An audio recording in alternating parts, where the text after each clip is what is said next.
So whenever I experiment with food, it can either be really good or really bad. Beef Wellington nachos. Pizza taco.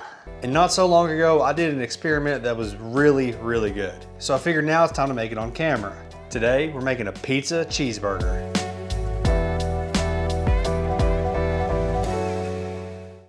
So you may have seen our last grilled smash burger video, and in that video, we showed you how we make our grilled smash burgers, obviously. But the reason I bring that up is because we made 1/4 pound patties for that.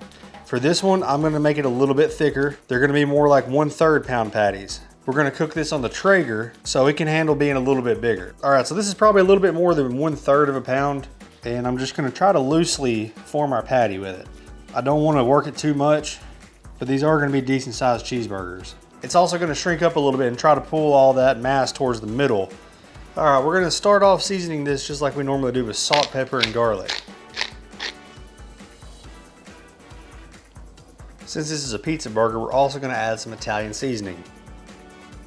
We're also gonna add some fresh cut pepperoni.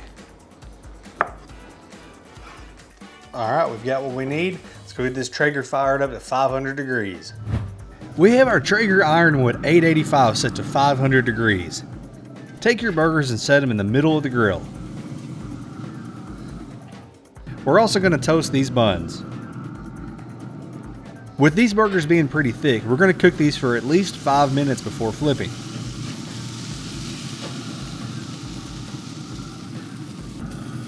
Once we give them a flip, we're gonna add some pizza sauce, some shredded mozzarella, and top each burger with 5 or 6 slices of pepperoni.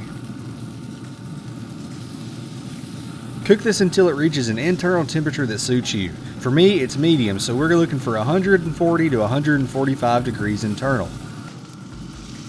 After that, we're going to assemble this burger, which is pretty easy considering the toppings are already on there.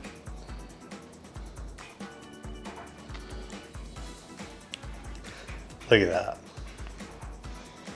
Let's give this a try, shall we?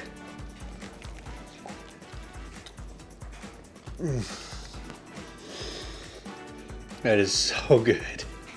This is a next level cheeseburger. It's smoky, it's got an awesome bite from the pepperoni. That cheese is melted perfectly. This is so good. Do us a favor and hit that subscribe button. If you enjoyed this video, please give it a like. Leave us a comment letting us know what you want to see us cook next, and thanks for watching.